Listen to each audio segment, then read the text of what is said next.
तो सभी साथियों को नमस्कार। जो है दोस्त की शादी है, मसूरी की हसीन वादियों से ठंडी ठंडी हवा चल रही है। नीचे आप लोग देख रहे होंगे बुरांस, देवदार, बांज के वृक्ष, गुर्जी में वहाँ का था जीवा कोई रोतू की बेली। तो आप लोग देख रहे होंगे पापल रेस्टोरेंट, ये है आपका एप्पल गार्डन और बहुत ही शानदार तरीके से इसकी डेकोरेशन है भाई। ये पूरा जौनपुर क्षेत्र है, थत्यूड़ का एरिया है भाई। ये है अलमस का। उससे पहले क्या था कि लोगों को नीचे से घूम के आना पड़ता था। पूरा जो आप देख रहे होंगे पड़कोटा, और जल्दी से आप अपने गांव पहुंच जाते हो। रिएक्शन ये था कि बाद में बेर पड़ जाती है।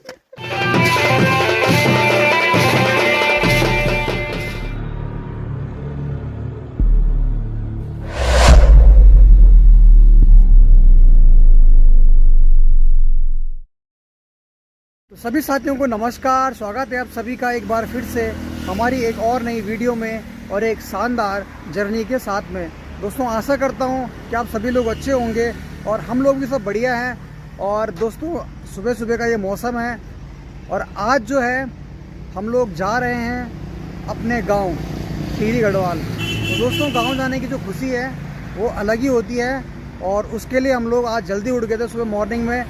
और अभी बजे हैं सुबह के 5:50 हो रहे हैं। और जब गांव जाने की उत्सुकता होती है तो भाई नींद अपने आप खुल जाती है। तो घर से हम लोग निकल चुके हैं और अभी हमारा एक और दोस्त आने वाला है, उसका हम वेट कर रहे हैं यहाँ पे। और उसके बाद हम लोग सीधा निकलते हैं अपने गांव के लिए। दोस्तों गांव जाने की जो खुशी है ना, उसका मैं आपको रीज़न बताना चाहूँगा कि आज जो है दोस्त की शादी है। वैसे कल उसकी मेहंदी थी, कल हम जा नहीं पाए थे किसी वजह से, और आज उसकी शादी है। तो शादी के लिए हमें पहुंचना है, दोस्त बस आने वाला है और फिर हम लोग निकलते हैं सीधा अपने गांव के लिए। तो दिखाएंगे आपको बीच का नज़ारे और अपने गांव का नज़ारा। तो लेके चलते हैं आपको गांव की हसीन वादियों में। और हम लोग जो गांव जाएंगे दोस्तों वो मसूरी से होते हुए जाएंगे। तो मसूरी का व्यू भी आपको दिखाएंगे रास्ते में, जो मसूरी की ब्यूटी है, जो खूबसूरती है वो भी आपको दिखाएंगे। तो लेके चलते हैं आपको मसूरी की हसीन वादियों से टिहरी गढ़वाल अपने गांव के लिए।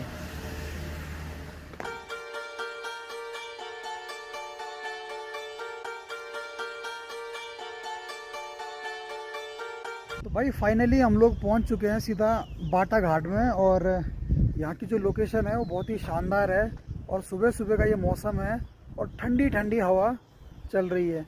तो भाई ये लगा लो कि सुबह का जो ट्रैवल करने का जो मज़ा है ना वो अलग ही है, क्योंकि आपको ताज़ी हवा खाने के लिए मिलती है और महसूस करने के लिए मिलती है। तो अभी जो है हम लोग हैं, जब आप मसूरी आते हो और ये जगह पड़ती है बाटा घाट, तो यहाँ से ये जो रास्ता है यहाँ से आप मसूरी जा सकते हो। और यहाँ से क्या है कि हम लोग अभी अपने गाँव के लिए निकल रहे हैं। और इधर साफ लिखा हुआ है बोर्ड पे, सोखोली यहाँ से 6 किलोमीटर है, थत्यूड़ आपका 28 किलोमीटर, धनोल्टी आपका 20 और चंबा 50। तो यहाँ से भी आप लोग चीज़ें जा सकते हो। और ये जो लोकेशन है ये भाई बहुत ही शानदार है। इधर आप देख रहे होंगे घने घने वृक्ष और इधर ये खाई है और यहाँ से ठंडी ठंडी हवा बह रही है। तो इसका हम लोग यहाँ पर अभी आनंद ले रहे हैं। और यहाँ पर हम अभी थोड़ा आए थे, रुक रखे हैं। और एक और दोस्त हमारे आने वाले हैं, उनका हम लोग यहाँ पर वेट कर रहे हैं। और मेरे साथ में मनीष चौहान जी भी है, तो हम लोग देहरादून से आए थे। तो भाई बढ़िया हवा चल रही है यहाँ पे और शानदार लोकेशन है। नीचे आप लोग देख रहे होंगे घना जंगल है, सारे देवदार के वृक्ष है।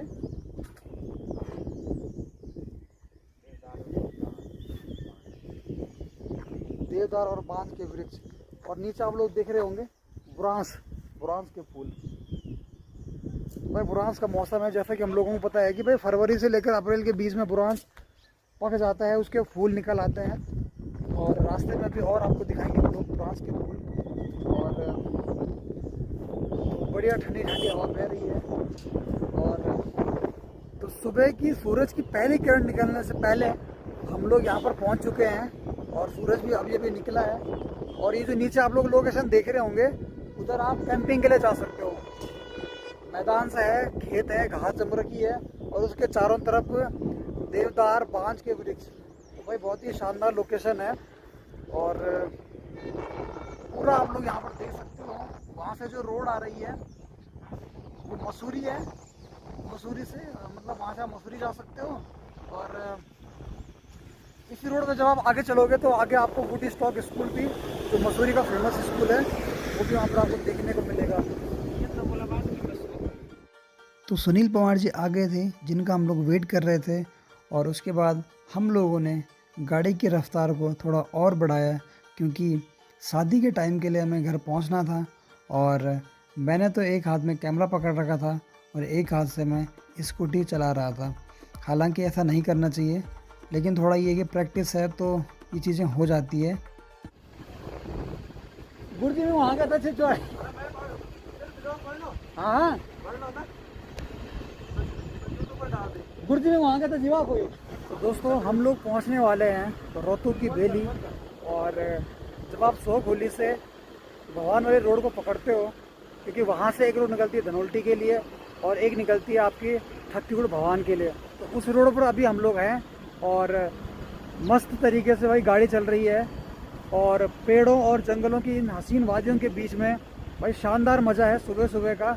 और थोड़ी देर में हम लोग रोहतू की बेली पहुंचने वाले हैं और वहां पर नाश्ता करते हैं। और इसके अलावा एक और चीज़ जो आप लोगों ने अक्सर सुनी होगी कि रोहतू की बेली में जो पनीर है भाई काफ़ी फेमस है पूरे हमारे टिहरी में, और इसके अलावा और लोग भी वहाँ से पनीर लेके जाते हैं। तो रोहतू की बेली गांव है और वहाँ से काफ़ी लोग पनीर परचेज़ करते हैं, तो काफ़ी फेमस है। तो मेरे साथ में आप लोग देख रहे होंगे पीछे से सुनील पवार जी, और ये मसूरी से आए हैं। और सुनील पवार जी काफ़ी जिगरी यार है, और जब भी इनके साथ ट्रैवल करते हैं तो भाई ये पूरा समा बांध देते हैं, क्योंकि कॉमेडी करते हैं भाई।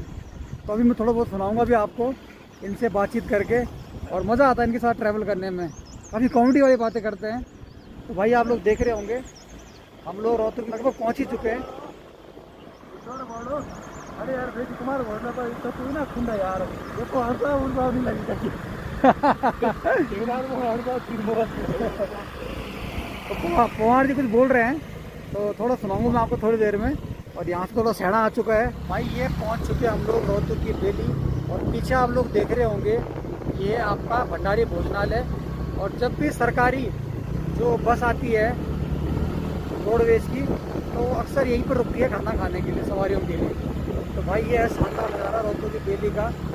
और यहाँ पर जब बर्फ़ पड़ती है सर्दियों के टाइम पे, तो पूरा भाई इलाका सफ़ेद हो जाता है, बहुत ही शानदार यहाँ का नज़ारा दिखता है। हम लोग भी पहुँच चुके हैं। और रोहतू की बेली ये जौनपुर क्षेत्र में, यहाँ पर काफ़ी क्या है कि फसलें अच्छी होती है, गोभी, मटर, शिमला मिर्च। मतलब यहाँ के लोगों को ये लगा लो कि साग सब्जी के लिए ना भाई बाहर पे डिपेंड रहना पड़ता है। ये लोग क्या करते हैं, यहीं पर सब चीज़ें पैदा होती है, यहीं पर सब चीज़ें उगती है। तो रोहतू की बेली में हम लोग पहुँच चुके हैं। और तो आप लोग देख रहे होंगे पापड़ रेस्टोरेंट, और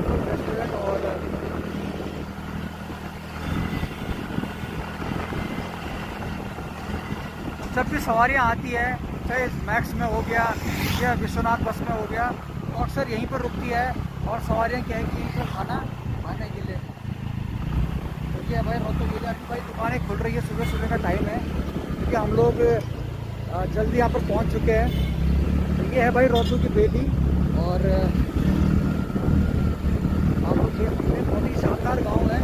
और जो मैं कह रहा था ना पनीर, यहाँ का फेमस पनीर है, तो ये रोहतू की बेली का जो गाँव है यहाँ पर वो पनीर मिलता है। और जब भी आप इस रूट पर आएँ या यहाँ से आप आएँ, तो यहाँ से आप पनीर परचेस कर सकते हो। और अभी आप लोग देख रहे होंगे दुकानें खुल रही हैं यहाँ पे, और यहाँ पर आप लोग देख रहे होंगे दुकानें, तो यहाँ पर भाई वो पनीर मिलती है। ठीक है, तो आगे हमारे सुनील पवार चल रहे हैं, और पीछे से क्या है कि मनीष चौहान जी आ रहे हैं। तो ये जो रूट है भाई बहुत ही शानदार है, और जब भी आप इस रूट पर आओ तो आपको गाड़ी चलाने में बहुत ही मज़ा आएगा, क्योंकि चारों तरफ से हरियालियाँ हैं और घने वृक्ष हैं, चाहे देवदार है, बांज है, चीड़ है। और अब मैं थोड़ा आपको आगे एक और चीज़ दिखाऊंगा भाई, बहुत ही फेमस है एप्पल गार्डन, और बहुत ही अच्छी लोकेशन पर है एप्पल गार्डन। ये है आपका एप्पल गार्डन, और बहुत ही शानदार तरीके से इसकी डेकोरेशन है भाई यहाँ। ठीक है, एप्पल गार्डन कॉटेज। तो यहाँ पर जब आप आओ, यहाँ पर आप स्टे कर सकते हो, और यहाँ का जो खाना है वो उसका आनंद ले सकते हो। और नीचे कॉटेज बन रखे हैं जहाँ पर आप अकेले और अपनी फैमिली के साथ में स्टे कर सकते हो। तो ये पूरा एरिया है जौनपुर क्षेत्र में और उसकी खूबसूरती यहाँ पे बहुत ही शानदार नज़ारा। तो लगभग ये लगा लो कि 7:30 हो चुकी है, सॉरी माफ़ी चाहूँगा, 8 बज चुकी है और बारात टाइम के लिए हम लोगों को गांव पहुंचना है। तो मज़ा आ रहा है गाड़ी चलाने में। और पूरा ये इलाका भाई आप देख रहे होंगे, ये पूरा जौनपुर क्षेत्र है, थत्यूड़ का एरिया है। और दोस्तों अभी मैं आपको एक और बेहतरीन चीज़ दिखाने वाला हूँ और भाई वो है आप लोग देख रहे होंगे, ये भाई अलमस का पुल। और इस पुल को बनने में कम से कम ये लगा लो कि तो भाई ये है अलमस का पुल और इस पुल को बनने में कम से कम ये लगा लो कि 1.5-2 साल लग गए भाई। और इस पुल की खासियत क्या है कि पहले यहाँ पर क्या है कि लोहे के मतलब लोहे के खम्भों से बना हुआ ये पुल था, लेकिन अब ये है कि बढ़िया तरीके से ये बन चुका है। और उससे भी इम्पोर्टेंट क्या है भाई, तो भाई ये है अलमस का पुल और इस पुल को बनने में कम से कम ये लगा लो कि 1.5-2 साल लग गए भाई। और वो इसलिए क्योंकि सुनने में आया या फिर यहाँ के जो स्थानीय लोग वो कहते हैं कि इधर जो पीछे गांव है अलमस गांव ना, तो वो लोगों का कहना है कि भाई जो नीचे घाट है ना, यहाँ नीचे आप देख रहे होंगे, तो यहाँ का जो मसाड़ है बनना मसाण, उसके चक्कर में ये पुल वो बनने नहीं दे रहा था। तो फिर पूजा करवाई और फाइनली फिर ये पुल का निर्माण हो गया है। क्योंकि जब ये पुल बन रहा था तो उससे पहले क्या था कि लोगों को नीचे से घूम के आना पड़ता था और रोड बहुत ख़राब थी और बहुत टाइम भी लगता था। लेकिन इस पुल के बनने से जल्दी से आप क्या है कि भवन पहुंच जाते हो, ठीक है। और भाई इस पुल की सबसे जो इम्पोर्टेंट चीज़ है, जो खासियत है, वो ये है कि यहाँ पर आप लोग देख रहे होंगे झरना। अभी तो ये पूरा जो आप देख रहे होंगे पड़कोटा, ऊपर से वो निकलती है ये पूरा पड़कोटा है और यहाँ से भाई पानी की धार निकलती है। अभी तो हल्की हल्की आप लोग देख रहे होंगे और पूरा अच्छा लगता है उसमें तो गर्मी के टाइम पे थोड़ा पानी कम हो जाता है, लेकिन सर्दियों के टाइम पे पूरी भाई यहाँ तक पानी आ जाता है। तो आप लोग देख रहे होंगे इधर अलमस के लोग 800 भी लगा और बहुत ही शानदार यहाँ का जो व्यू है। और मेरे साथ पवार जी भी है। पवार जी कम से कम 1.5-2 साल लग गए ना इसको बनने में। कम से कम हाँ 2 साल तो मिनिमम मान के चलो, मतलब 2 साल तो हो गए। पहले तो गाड़ी जो है नीचे से जाती थी, हाँ वो जो थत्यूड़ वाला रास्ता है ना, जी जी, नीचे कटता है वो सीधा भगवान जाता है। बहुत लंबा था वो रास्ता, बहुत टाइम लगता था नहीं, कम से कम 7 किलोमीटर का फर्क पड़ा इसमें। तो भाई उस समय ये लगा लो कि हम लोग नीचे से घूम के जाते थे, लेकिन अब क्या है कि पुल बनने से अब बढ़िया ये कि सुविधा हो चुकी है और जल्दी से आप अपने गाँव पहुँच जाते हो। तो ये बीच का यहाँ पर व्यू है। और तो मेरे साथ में अभी सुनील पवार जी है और जैसे कि मैंने पहले भी कहा था कि इनके साथ सफ़र करने में बहुत मज़ा आता है। कॉमेडी करते हैं, कॉमेडी वाली बातें करते हैं, मतलब ये लगा लो कि आप भाई बोर नहीं होंगे आप।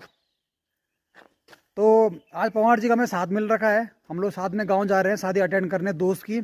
और थोड़ा पवार जी से मैं रिक्वेस्ट करूंगा क्योंकि ये थोड़ा रिक्वेस्ट करने पे ही मतलब वो करते हैं, ठीक है। तो एक बार क्या हुआ कि मतलब हमारा कोई दोस्त है ना और वो इसी रूट से आ रहा था। और पवार जी आप ही बताओ यार थोड़ा सही तरीके से, मुझे ध्यान नहीं है। तो सर ऐसा है कि मतलब मोरियाना में मतलब पुलिस बैठती है ना कि मतलब चेक इन के लिए, तो उस बंदे को पुलिस ने जब पकड़ा है तो पुलिस ने जब हेलमेट पूछा तो कि बोला कि बेटा कि हेलमेट की जरूरत नहीं है, तो उस बंदे का कहना रिएक्शन ये था कि बाजू मेरे पड़ जाती है। तो इस चीज में थोड़ा हंसी सी लगती है फिर। तो भाई हमारा एक दोस्त है और वो जब ट्रैवल मतलब यहाँ से आ रहा था वो, तो पुलिस ने मतलब चेकिंग होती है ना बीच में कि आपने हेलमेट नहीं पहन रखा है, तो उसको पुलिस ने रोका होगा। तो पुलिस ने पूछा होगा कि बेटा हेलमेट नहीं लगा रहा, तुमने हेलमेट की जरूरत नहीं पड़ती है। तो उसने आधा हिंदी में आधा गढ़वाली में बोल दिया कि बाजू मेरे भाई हेलमेट की जरूरत पड़ जाती है। तो भाई कई बार क्या है कि आधा हिंदी और आधा गढ़वाली के शब्द सुनने के मतलब हंसी आती है। अभी मैं आपको और सुनाऊंगा आगे, ठीक है, बहुत सारे किस्से हैं। तो पवार जी हमारे साथ में है और चलते हैं यहाँ से। तो भाई आप लोग देख रहे होंगे बुरांस का जो सीजन है, बुरांस के फूल पक चुके हैं और आप लोग यहाँ देख रहे होंगे इधर बुरांस का पेड़ और ऊपर से ब्रांस के कुछ फूल नीचे रोड पे गिर रखे हैं। तो अभी हम लोग ऊपर गए थे, वहाँ से हमने कुछ फूल तोड़े और कुछ फूल यहाँ पर नीचे गिर रखे हैं। तो भाई आप जब ये लगा लो कि इस रूट पर चलेंगे, जब आप देहरादून से हमारे टिहरी गढ़वाल साइड आएंगे या उत्तरकाशी आप जब जाएंगे, तो भाई इस रूट पे आपको पूरे बुरांस के फूल, मतलब बुरांस के पेड़ मिलेंगे। और इस समय जो मौसम है वो बुरांस के फूलों का खिलने का मौसम है। तो हर जगह आपको इस तरीके से चीज़ें मिलेगी। तो अभी हम लोग थोड़ा यहाँ पर हम लोग रुके हुए थे और अब हम लोग से निकल रहे हैं अपने गाँव के। तो अब मैं मिलता हूँ सीधा आपको अपने गाँव में और दिखाता हूँ आपको शादी का नज़ारा और क्या कुछ रहता है वहाँ पे। शादी से गाँव, मतलब गाँव से जाने से लेकर के और जहाँ शादी जाएगी, जहाँ बारात जाएगी, और मिलते सीधा आपको बारात में। तो दोस्तों, बारात जाने से पहले हम लोग अपने गांव अच्छे से पहुंच चुके थे। तो इस वीडियो में केवल दोस्तों इतना ही। अगली वीडियो में आपको दिखाएंगे पूरी शादी का नज़ारा बढ़िया सा। तो मिलते हैं आपको अगली वीडियो में।